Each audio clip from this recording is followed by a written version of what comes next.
Imagine this. Over 40,000 people have been killed in the Israel-Palestine war alone, with no end in sight. While the world watches in shock and despair, there's a hidden story that's often overlooked. As lives are being lost, certain companies are making record profits. In just the past few months, the stocks of American defense companies have shot up by $50 billion. That's right. While people suffer, companies like Lockheed Martin, Raytheon, and General Dynamics are quietly cashing in. Lockheed Martin, the company that produces the F-35 fighter jets, Raytheon with its missile systems, and General Dynamics, these companies have seen their stock prices soar. This isn't a coincidence, but how wars are driving the profits of these companies and why it's in their best interest that the violence never stops. The economic power of the weapons industry. Let's take a step back and look at the sheer economic weight of the US weapons industry. In 2024, the US defense budget stood at an astounding $916 billion, the highest military spending globally. This figure represents nearly 70% of NATO's combined military expenditure and highlights the massive scale of US defense investments. But it's not just domestic spending driving the industry's growth. Foreign military sales also play a huge role. In recent years, US arms sales to foreign governments have skyrocketed. In fiscal 2024 alone, US arms exports surged to over $46 billion. These sales aren't limited to one region. The US supplies weapons to 96 countries across the globe. Countries in the Middle East, like Saudi Arabia and Israel, are top buyers, ensuring that the arms industry continues to thrive even amidst global conflict. Take Yemen as a prime example. The ongoing war there, fueled heavily by foreign arms, has claimed more than 150,000 lives. Despite calls for peace, arms sales to Saudi Arabia, a major player in the Yemen conflict, have continued. The US has been a significant supplier of weapons to the Saudi-led coalition, which has been involved in airstrikes that have caused widespread civilian casualties. This raises a critical question. Are arms sales helping to stabilize these regions, or are they fueling the violence and prolonging conflicts? Top arms exporters and their influence. When it comes to global arms sales, the US, Russia, China, France, and Germany dominate the market. Together, these 5 countries are responsible for more than 75% of all arms exports worldwide. This isn't just about selling weapons. It's about the global influence these countries wield through their arms deals. Take Saudi Arabia, for example, which spends around $76 billion annually on its military. Much of this spending goes toward buying arms from the US, helping to fuel ongoing conflicts in the region, including the devastating war in Yemen. India, on the other hand, remains the largest arms importer in the world, with an annual defense budget of $83.6 billion. Despite efforts to boost local production under its Make in India initiative, the country continues to rely heavily on imports, particularly from Russia and France. This constant inflow of arms not only boosts the defense industries of these exporting nations, but also intensifies regional tensions, especially with neighbouring Pakistan and China. Arms exports often prolong and escalate conflicts, destabilising entire regions. For the exporting countries, these sales aren't just about defence. They're about maintaining economic and geopolitical power. When arms are sold to both sides of a conflict, as we've seen in the Middle East, the result is a continuous cycle of violence, with companies reaping the profits. Global arms, sales growth, and regional impact. In the past 5 years, global arms sales have surged by 20%, driven by rising geopolitical tensions and conflicts. Countries in the Middle East, particularly Saudi Arabia, Qatar, and the UAE, top the list of arms purchasers. The scale of these purchases is staggering. In 2023 alone, the US recorded a record-breaking $205 billion in arms sales to 58 countries, marking an all-time high. What's striking is how these sales are fueling both sides of various conflicts. The US, for instance, continues to supply weapons to Israel while simultaneously selling arms to several Arab nations, including Saudi Arabia and Qatar.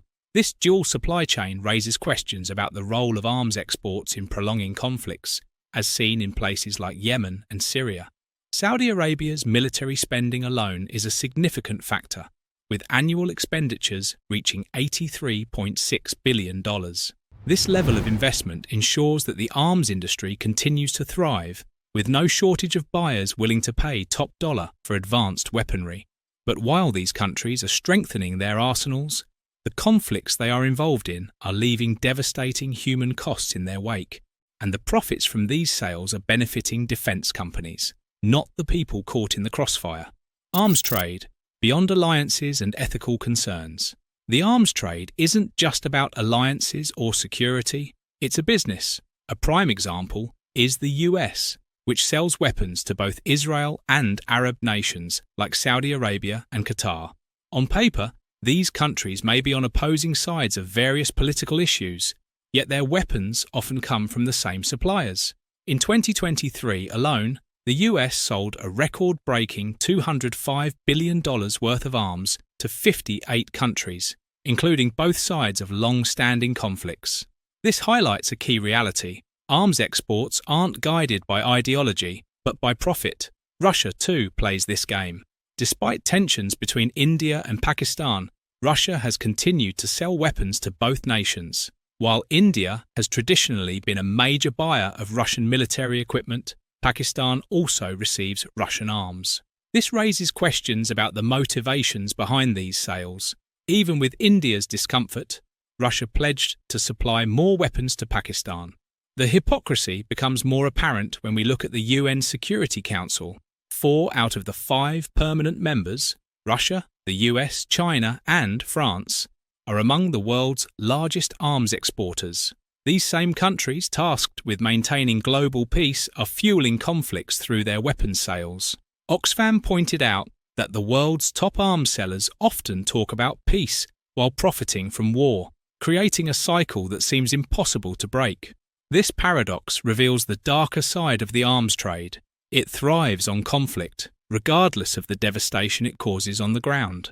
The real beneficiaries. Here's a truth that might surprise you. Most of the global arms trade isn't controlled by governments. Instead, it's the private companies that dominate. Companies like Lockheed Martin and Northrop Grumman, 2 of the largest defence contractors in the world, are responsible for the lion's share of global arms sales. These companies build everything from fighter jets to missile systems, and their business is booming, especially in times of conflict. In fact, 42 of the world's top 100 arms companies are based in the United States. Together, these companies represent a massive portion of the arms industry's global revenue.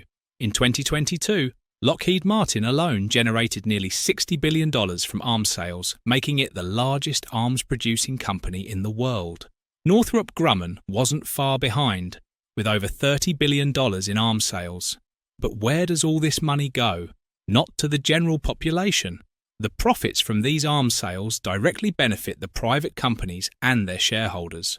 While governments fund these purchases with taxpayer money, the financial rewards flow into the hands of a few wealthy corporations.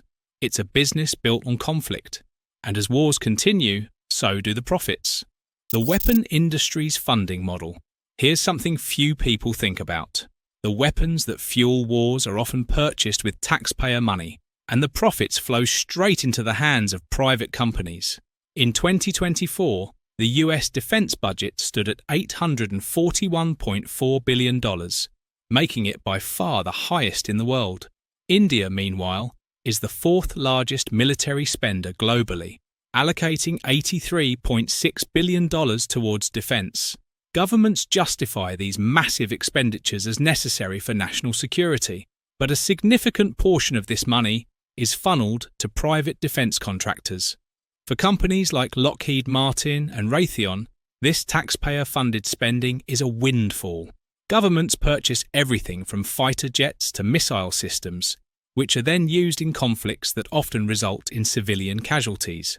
Take Yemen, for instance. Many of the weapons used in the conflict there are supplied by foreign nations, and the war has caused over 150,000 deaths.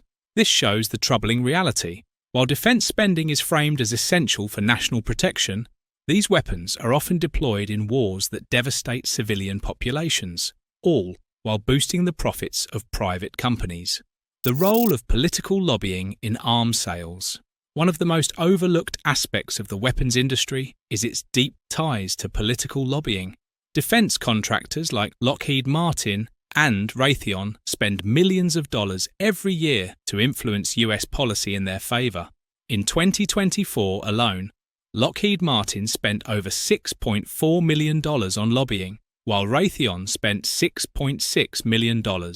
These companies ensure that their interests are well represented in Washington, influencing everything from foreign military sales to defense spending bills. The problem goes deeper when you consider the personal stakes involved. Many politicians have financial ties to the very companies they regulate, creating conflicts of interest. One infamous example is former Vice President Dick Cheney's involvement with Halliburton. During his tenure as Vice President, Halliburton, a company where Cheney once served as CEO, secured billions in no-bid contracts to provide logistical support during the Iraq War.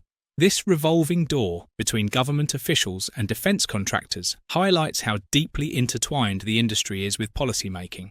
These lobbying efforts ensure that the defense industry continues to thrive, often at the expense of transparency and accountability. The result? Weapons that are sold to both sides of conflicts, fueling wars while generating profits for a few select companies. Impact on civilian lives and global instability. One of the most devastating consequences of the global arms trade is the toll it takes on civilian lives. In conflict zones like Syria and Yemen, over 70% of deaths in recent conflicts are civilian casualties. These aren't just numbers. They represent innocent lives lost, families torn apart by violence fueled by the constant influx of weapons. In Yemen, the Saudi-led coalition's involvement, backed by foreign arms sales, has resulted in the deaths of over 150,000 people, with the majority being civilians. US-made weapons, sold to Saudi Arabia and the UAE, have been used in airstrikes that have targeted schools, hospitals, and residential areas. Despite claims of civilian harm mitigation, the weapons industry continues to profit, while the civilian population pays the ultimate price. Syria tells a similar story.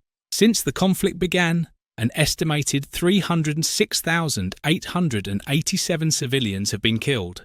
Airstrikes, artillery, and other forms of military intervention, often using weapons sold by major arms exporting countries, have left a lasting impact on the country's infrastructure and its people. These tragedies highlight a grim reality. Arms sales may boost economies, but they leave behind destruction, instability, and shattered lives. Gun violence and military expenditures. The weapons industry's influence doesn't stop at international conflicts. It deeply impacts civilian life, especially in the US, where gun violence is a tragic and recurring issue. By mid-2023, the United States had already experienced over 565 mass shootings, according to the Gun Violence Archive. These shootings, which tragically claim lives almost daily, highlight the direct consequences of easy access to firearms, many of which are produced by the same defense contractors profiting from global arms sales. The numbers are staggering. In the 2021 to 2022 school year alone, there were 327 school shootings. Meanwhile, gun sales in the US have tripled between 2005 and 2020. In the first 4 months of 2024, American dealers and individuals sold nearly 5.5 million firearms, an average of almost 1.4 million per month. The arms industry, both domestically and internationally, thrives on selling more and more weapons, whether they're being used in war zones abroad or on the streets of America. What's even more disturbing is how gun violence in the US is often linked to military-style weapons that are increasingly available to the public. While governments justify these military expenditures and arms sales as necessary for defense, the reality is that they often fuel violence that harms civilians both at home and abroad. This cycle of violence continues to benefit the same private companies, while ordinary people pay the price. Government action versus private interests. Let's look at what happens when governments choose to act in the face of gun violence. One of the most notable examples comes from Australia, After the tragic Port Arthur massacre in 1996, where 35 people were killed, the Australian government swiftly enacted the National Firearms Agreement, NFA. This law led to the confiscation of over 650,000 firearms in just 1 year through a national buyback scheme. The impact was undeniable. Gun violence and mass shootings drastically dropped. In fact, in the 22 years following the reform, there were no mass shootings in Australia. This shows that with the right policies, change is possible, even in nations with high gun ownership. A more recent case comes from Serbia. Following 2 devastating mass shootings in May 2023, the Serbian government declared a gun amnesty program. Citizens were given the opportunity to surrender illegal firearms without facing legal repercussions. In just 2 months, Serbs hand in more than 100,000 illegal weapons in amnesty.